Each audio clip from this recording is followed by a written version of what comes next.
Muy buenas noches. El día de hoy voy a hablarles un poco sobre la fisiología de la vejiga. Este es un tema bastante complejo por la parte molecular, pero espero tratar de hacerlo como lo más sencillo.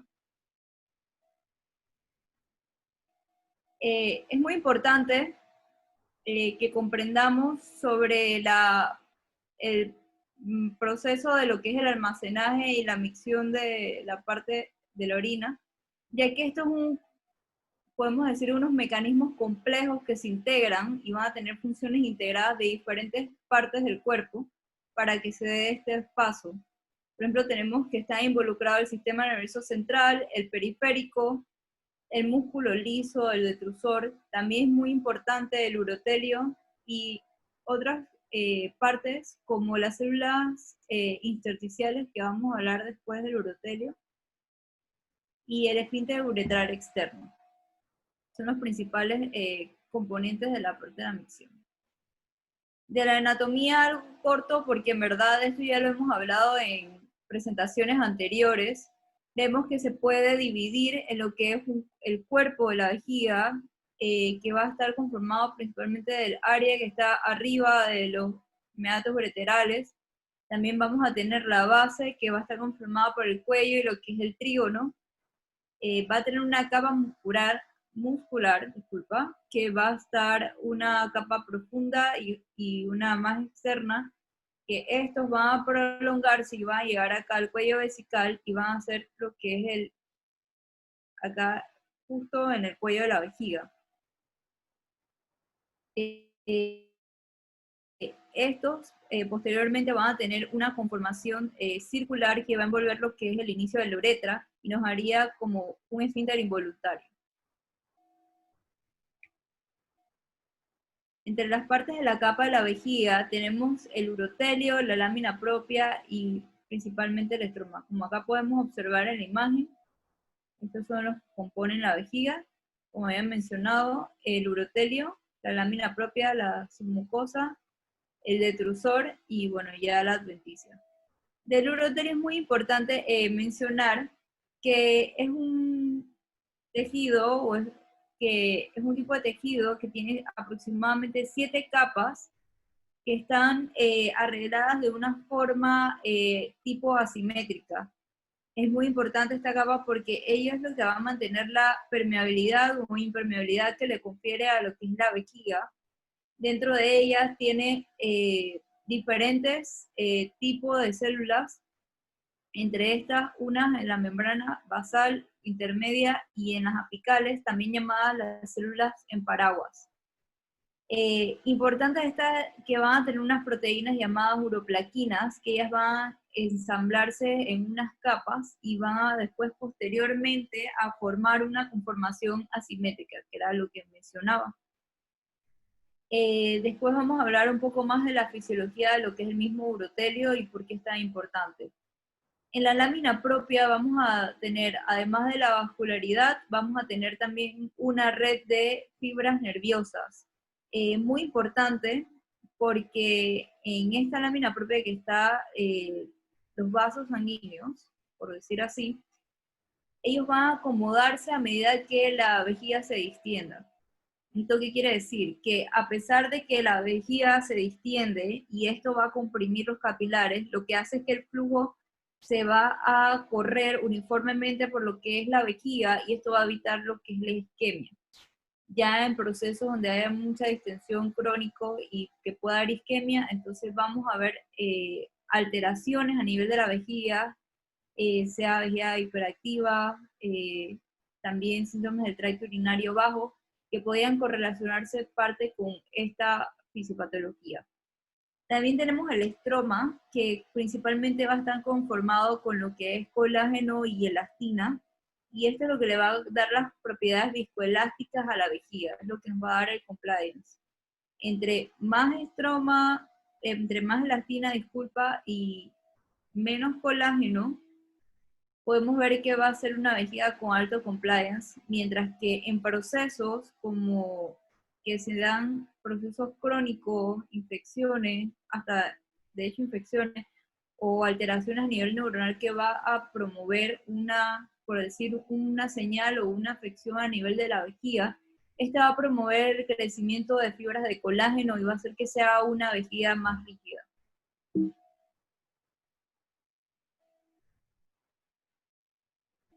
Entonces, para seguir también tenemos, bueno, la parte de la pared del colágeno, el colágeno que más se encuentra en lo que es el tejido conectivo es el colágeno 1, 3 y 4.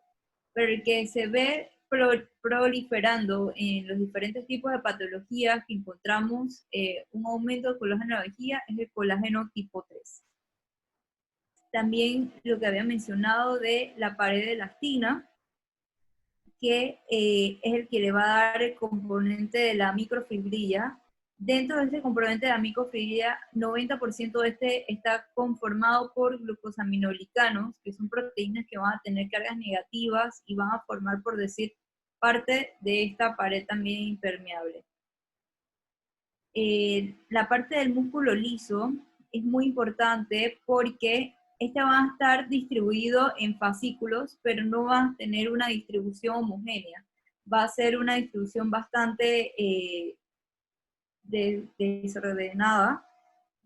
Puede que tenga un núcleo o no, pero va a estar, lo más importante de esta es que van a estar conectadas por las tight junctions, o las uniones estrechas, por decir la traducción al español, que ellas van a hacer que van a funcionar como si fuera un sin sitio, una sola unidad, que va a hacer que al inicio, cuando una célula se despolarice y tenga contaminación, hace de que todas las células a la vez tengan un mismo potencial y sean despolarizadas al unísono. Esto es muy importante porque ellos van a tener una inervación parasimpática y aquí van a tener ganglios intramurales, que es lo que podemos observar aquí en la imagen, que se ven como unas varicosidades que son nervios. Estos, a nivel de los músculos, además de las aferencias que van a llegar de los nervios de la parasimpáticos, ellos van a tener estos ganglios que van a estar activados por la acetilcolina y posteriormente ellos van a tener función propia y van a tener también una función de secreción de diferentes sustancias que van tanto a ayudar a la relajación de la vejiga para mantener mayor cantidad o va a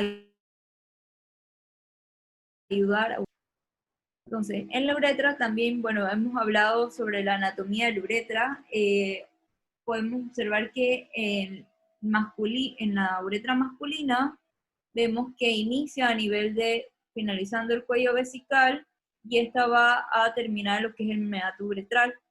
Va a tener diferentes partes, va a tener una uretra posterior y una anterior que ya hemos explicado anteriormente, al igual que la uretra femenina. Es muy importante, lo más importante de esta parte de la uretra es hablar sobre el esfínter uretral externo, que es el esfínter que va a ser voluntario, y que va a tener,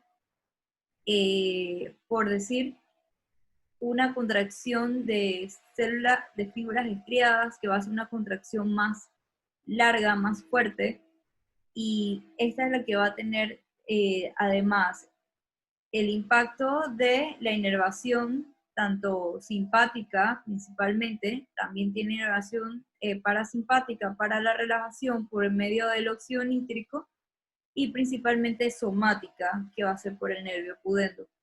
Tenemos que en el hombre, el esfínter uretral externo, vamos a tener que, él va a tener una conformación que a nivel del verum montanum va a tener proximal al venum y en la uretra vulvar va a tener una conformación de una semiluna y posteriormente a este como una forma de herradura. En la porción distal del verum va a tener una porción de herradura haciendo en sí como un anillo completo para que se dé esta contracción. Tendríamos unas fibras de tipo, una disposición circunferencial. Estas al momento de contraerse, como había mencionado, que iban a contraerse al unísono, estas van a tener, como por decir, una contracción o una dilatación como totalmente circunferencial. En la mujer tenemos también tenemos el esfínter uretral externo, pero también nos apoyamos de otras cosas. Principalmente, como había mencionado, igual va a tener un músculo estriado que va a tener también una conformación circunferencial, pero este también se va a apoyar de que al momento de que incremente un poco la presión intraabdominal, esta se va a pasar la presión a lo que es la uretra posterior y va a ayudar a la continencia de este. Además de que nos apoyamos de la compresión de la pared anterior y posterior, también tenemos los músculos que nos van a dar el soporte, principalmente del piso pélvico. Uno de los que más influye en este es el músculo perineal profundo, transverso, principalmente, y el resto de los músculos del piso pélvico, que nos va a dar, por decirlo, que es el complejo uretral. También parte de este complejo uretral va a ser por la extensión del músculo detrisor, del trígono y de los músculos uretrales propios. Como había mencionado, en la fisiología de lo que es el urotelio, tenemos que,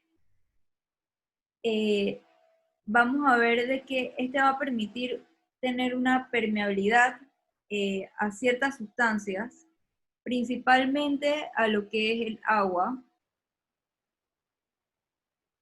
Sí van bien permitir lo que es el transporte iónico porque tienen canales, principalmente el sodio, el potasio y el cloro. Dependiendo de este transporte iónico y este cambio de potenciales, va a permitir lo que es una osmolaridad permitida que puede tener el urotelio. Ellos pueden manejar tanto la osmolaridad como el plasma como la de la orina, sin tener daño a esta barrera. Ellos tienen un coeficiente de permeabilidad del agua de 6.5 por 10 a la 5 cc por segundo. También es importante que la parte de la permeabilidad del agua se la confiere lo que son las acuaporinas. Es importante mencionar esto. Otra de las funciones que tiene el urotelio es lo de la señalización aferente, que es la función sensorial, que es lo que vemos en esta imagen. Que dentro de lo que es el mismo urotelio vamos a tener diferentes tipos de receptores, que van a ser receptores nociceptores, que principalmente van a ser el dolor, y mecanorreceptores, que ellos lo que van a sensar es la distensión, la cantidad de orina, el frío, principalmente estos estímulos, y posteriormente a estos van a ayudar bastante en lo que es la respuesta aferente para que sean los mecanismos tanto principalmente de la micción o de lo que es el mecanismo de almacenar la orina.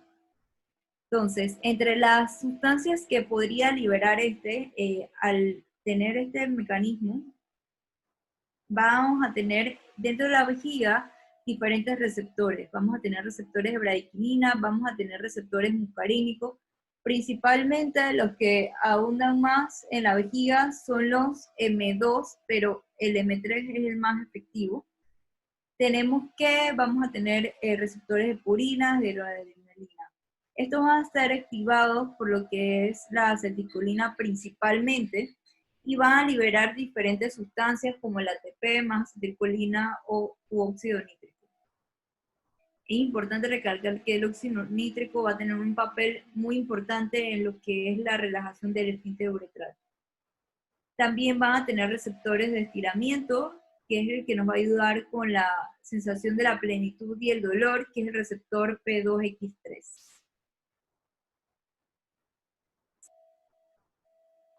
Entonces, de la fisiología del músculo liso, es muy importante que se va a dar la activación gracias a lo que es la acetilcolina. Ellos lo importante es que van a tener una contracción que es bastante duradera y que sea lenta.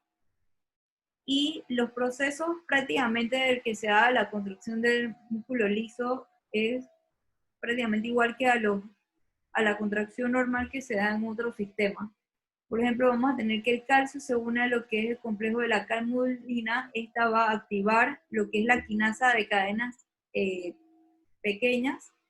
Esta posteriormente va a hacer movilizar un fosfato para la trifosfato de adenosina, que va a activar la miosina para que interactúe con la actina.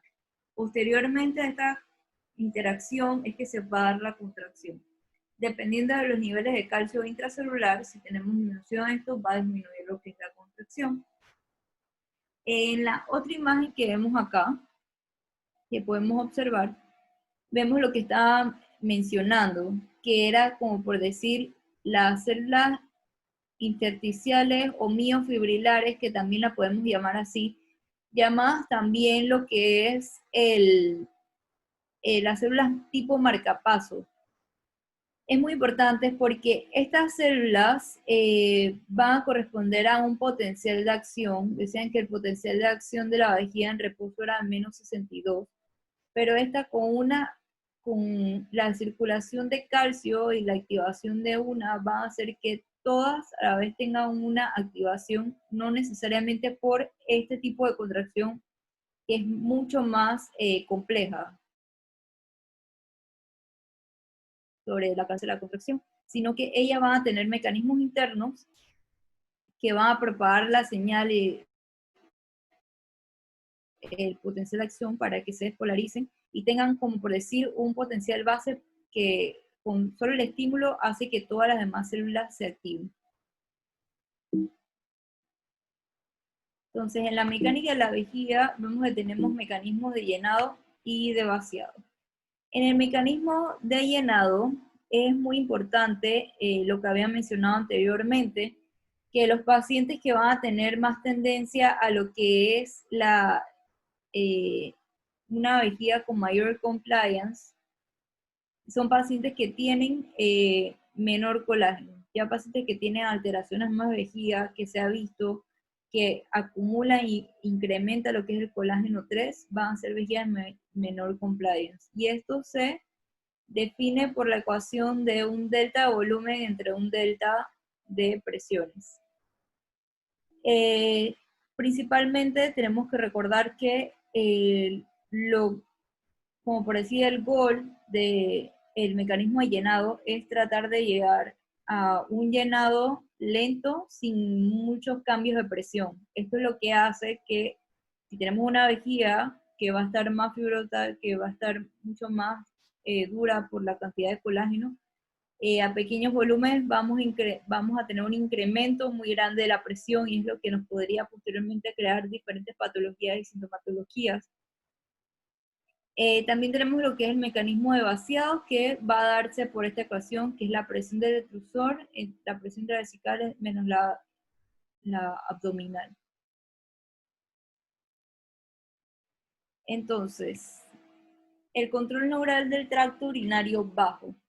Esto es un sistema de que se conectan diferentes circuitos a nivel del cuerpo, que involucra tanto un nivel bajo como un nivel supratentorial, un nivel continuo, que es donde se va a dar principalmente lo que es el centro de emisión.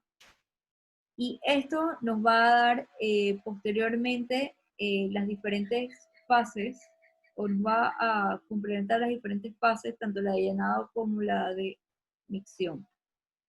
Tenemos que entre las partes que más influyen en esto son la inervación parasimpática, de tipo simpática, las somáticas, aferentes y eferentes.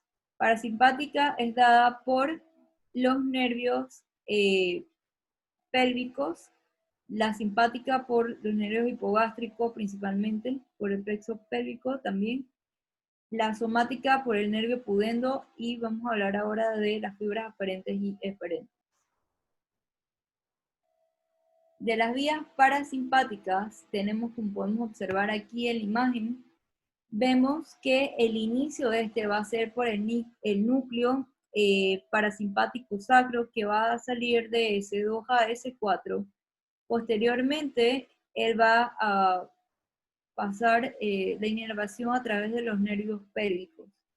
Esto podemos llegar a varios ganglios o va a ser sinapsis con núcleos preganglionares en los que se liberará acetilcolina y estos tendrán receptores nicotínicos para posteriormente llegar a lo que es el destino final, que sería la postganglionar, y dar el estímulo a los receptores muscarínicos, que son los que principalmente encontramos en la vejiga por parte de el estímulo parasimpático, como había mencionado, M2 y M3.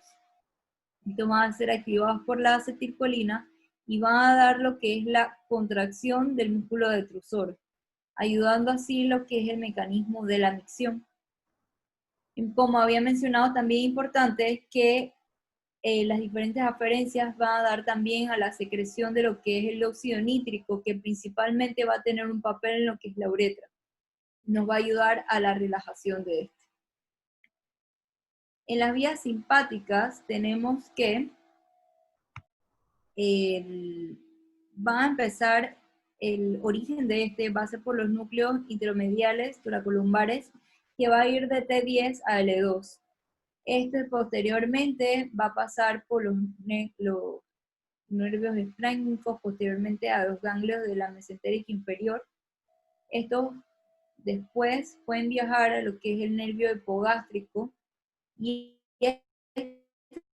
también dar inervación simpática a través del nervio pélvico. Aquí, como vemos en esta unión, puede darnos también inervación simpática a través de este nervio pélvico. Como había mencionado, como toda ganglio, una función preganglionar, va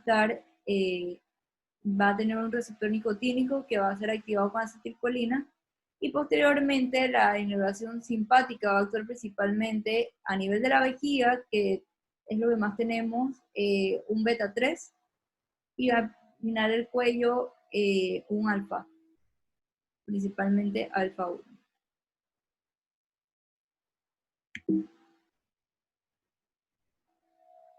De las vías somáticas está dada principalmente por lo que es el nervio del pudendo, que va a tener inervación sobre el esfínter uretral externo, que es el voluntario. Este es muy importante porque nos va a dar el mecanismo de lo que es la contingencia o un reflejo de contingencia para evitar lo que es la micción. Al momento de que de casualidad hay un aumento de lo que es la presión intraabdominal repentina, este es el, por decir, el mecanismo o el nervio que lo evita. Es importante mencionar que va a tener origen en las fibras motoras del asta anterior o ventral de lo que es el sacro, y principalmente va a provenir de lo que es en la porción lateral, que queda el núcleo donus, que es el que principalmente nos va a dar el origen para estas vías somáticas. En las vías aferentes podemos encontrar varias, pero lo más importante, como había mencionado, son este cuadrito que vemos acá, que es las fibras alfa, delta y las fibras C mielinizadas. Estos van a tener diferentes porciones. Del área lumbosacra a los nervios pélvicos van a tener vibración periférica. Posteriormente, estas fibras, tanto alfa y C, nos van a dar diferentes, por decir, acciones.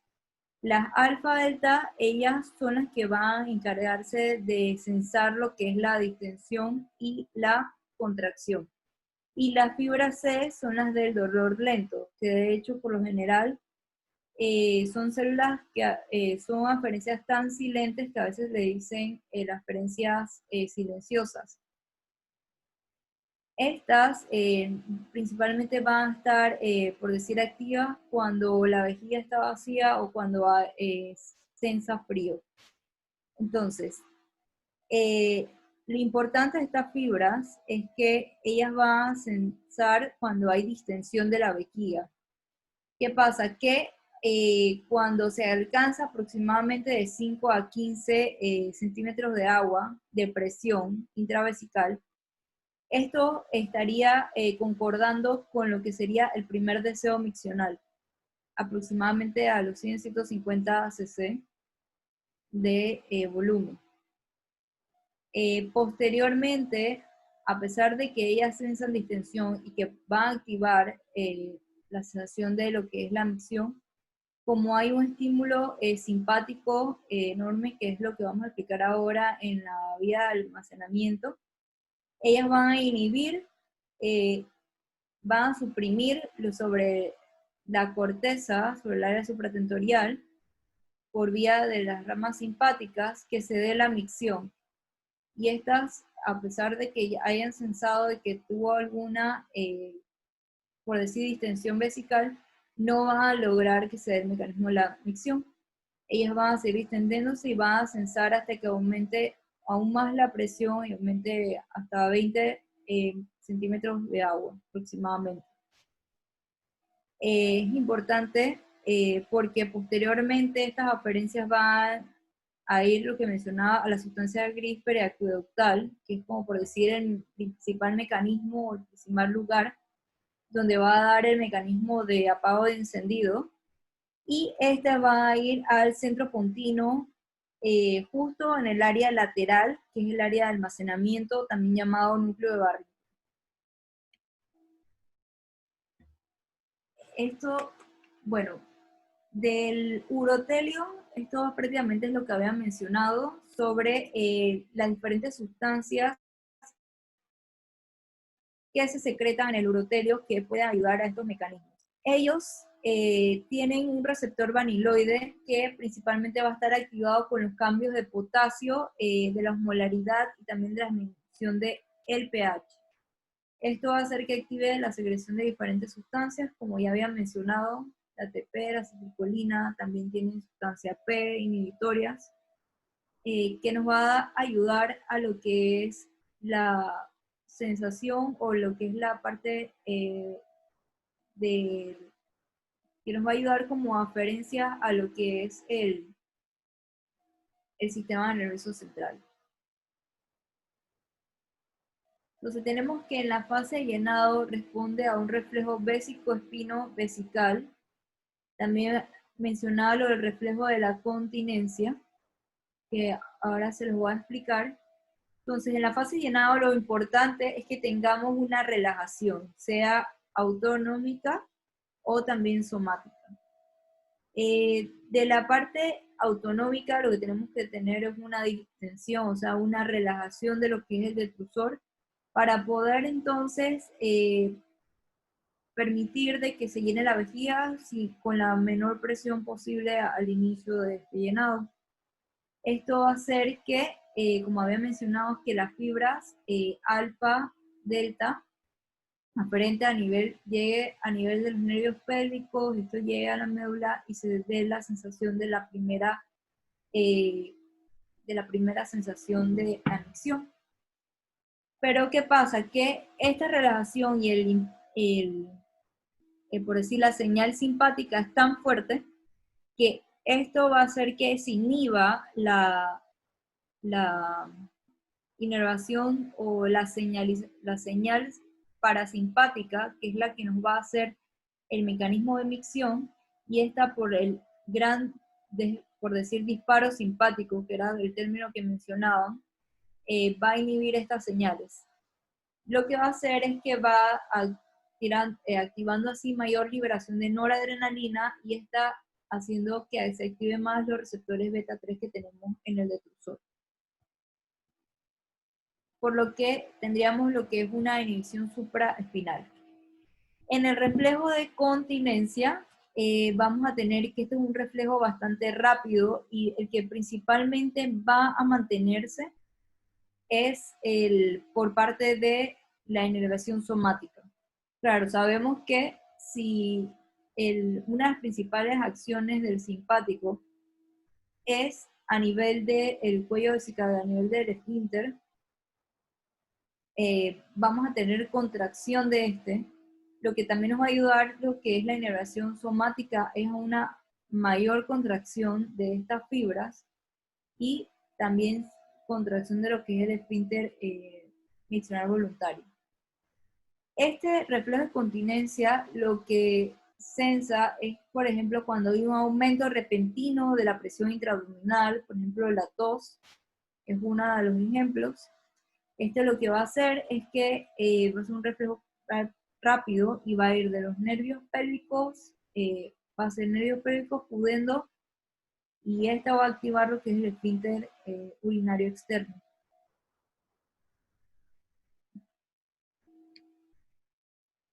Entonces, en la fase de vaciado, principalmente dada por lo que es el parasimpático, vamos a tener los receptores aferentes en la vejiga. A nivel de la sustancia periaqueductal, vamos a tener un mecanismo que va a promover lo que es la micción a nivel rostral. Esto va a estar principalmente, por decir, va a estar involucrado, va a estar manejado principalmente por la cantidad de inervaciones que le llegan a esta porción en la sustancia periaqueductal. El centro de micción va a ser la sustancia mediana a nivel del puente, pero la porción central es la que es encargada de lo que es la micción. Esto va a tirar, ya serían referencias a nivel espinales, y va a activarse lo que es el plexo o los núcleos parasimpáticos para que nos dé esa inervación parasimpática activada por lo que es la acetilcolina, y posteriormente tener una sinapsis y que se activen los receptores muscolínicos. Como hay una gran afluencia parasimpática, va a estar reprimido lo que es el parasimpático, por lo que se va a poder dar la micción, ya que se va a contraer el detrusor y se va a relajar lo que es el esfínter, el involuntario, que es contraído principalmente por inervación o señalización simpática.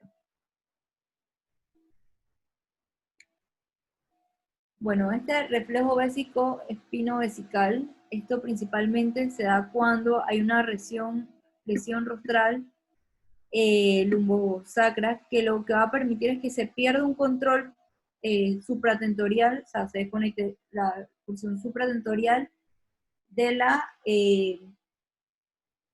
infra, o sea, de la que es la médula, y por lo que va a pasar es que el paciente va a cursar con una retención urinaria, ya que el tono que se mantiene principalmente, el tono uretral que se mantiene principalmente es simpático, y esto va a cursar en paciente con una retención urinaria y una vejiga reflexa. En las vías aferentes, principalmente mencionar prácticamente son las mismas que las aferentes. Vamos a tener referencia a lo que son los nervios hipogástricos, para el simpático, de los nervios pélvicos, para el parasimpático y del somático por parte del pudendo. Referencias.